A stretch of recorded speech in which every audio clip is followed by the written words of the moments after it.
Hi there. Happy Monday. This is Crystal from Crystal Obregon Coaching.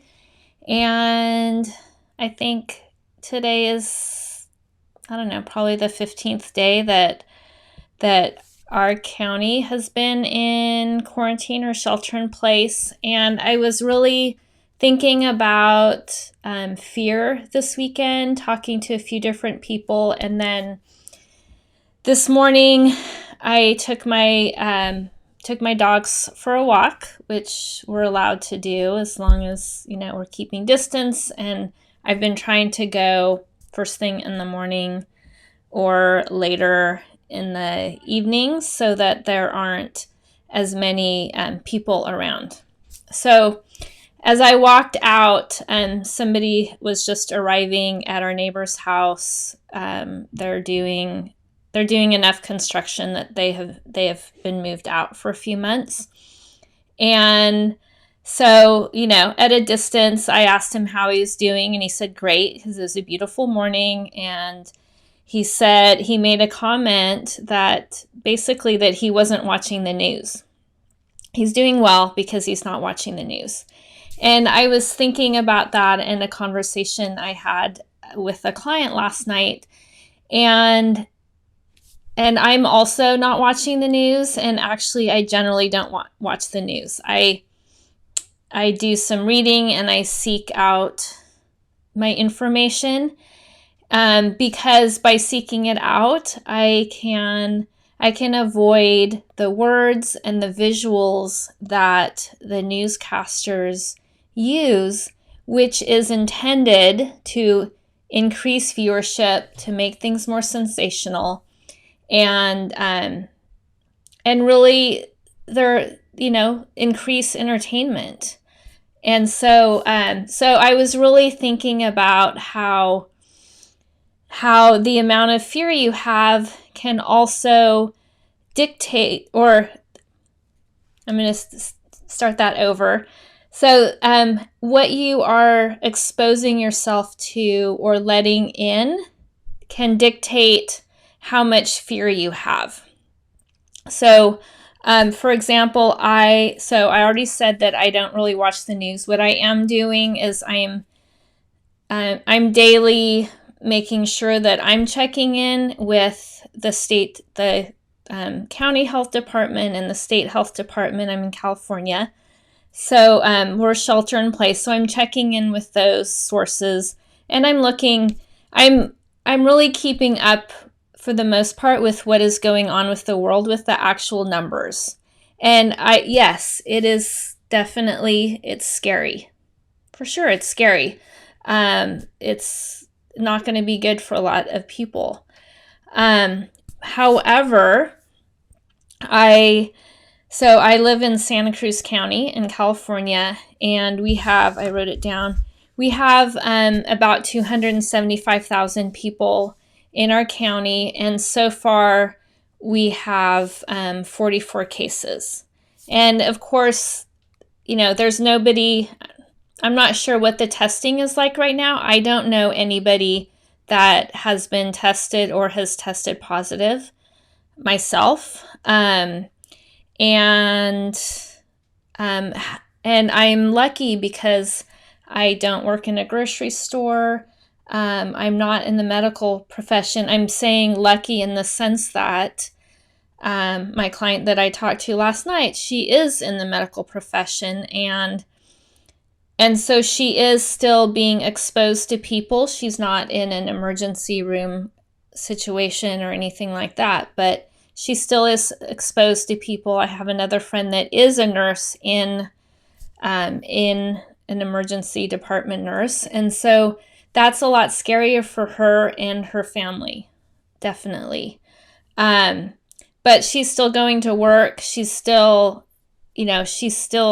going and doing it. And so I was really thinking about how even I went to a local bakery on Saturday morning to get they make this really delicious gluten-free bread, and they have sourdough and all these things. And they have done a fantastic job. They have these plexiglass things with a window that they've put on so you can just slide things through, and they wash everything in between. It's an amazing. They have, there's everybody's outside, and everybody was doing their 6 feet of distance at least.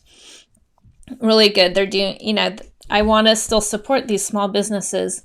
But then I had gone down there on my bike, and so I decided to go along West Cliff, which is along the ocean. And honestly, it wasn't busy. It did look like probably most of the people that were there were from those neighborhoods.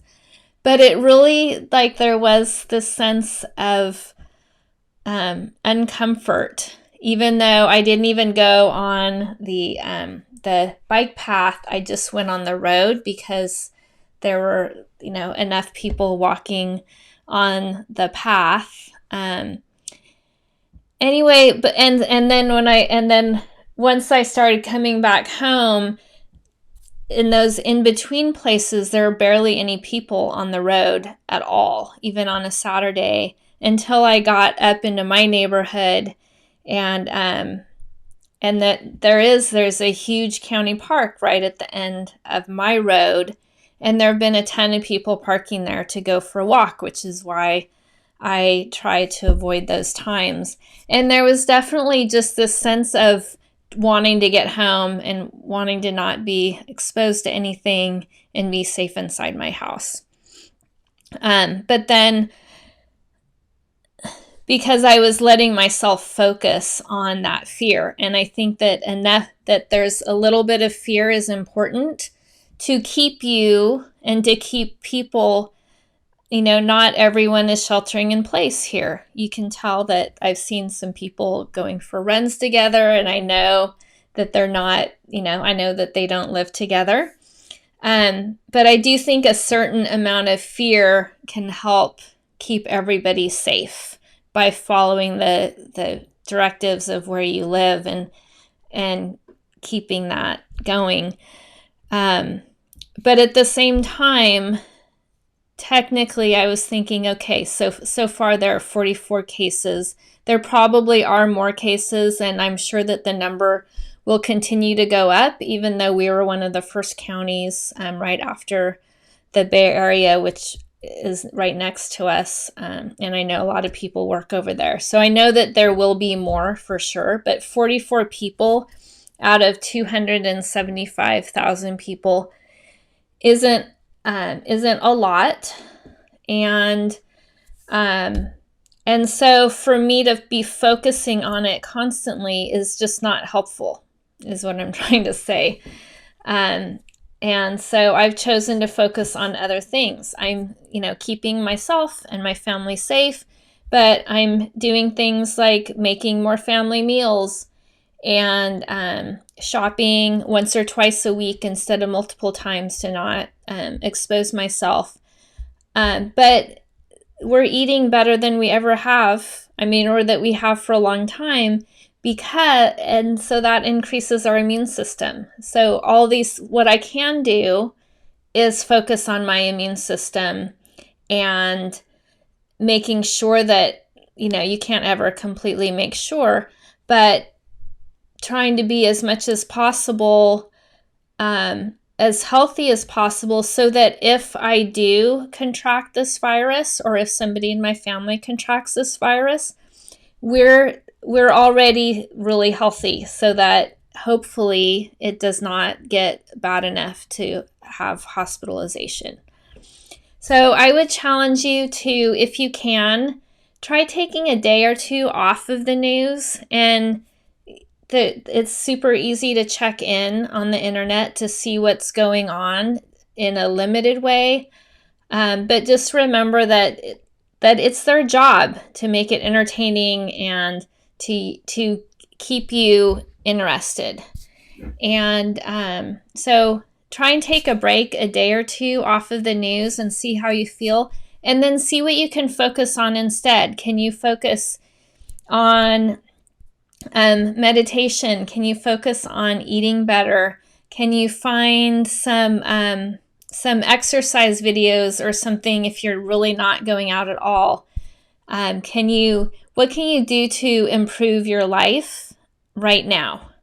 Because our circumstances are our circumstances, but what you choose to do with them is really up to you. Okay, I think that's enough talking for right now. Have a terrific rest of your day. If there's anything that I can do to help, please post in the comments or message me, and have a great rest of your day. Thanks. Bye for now.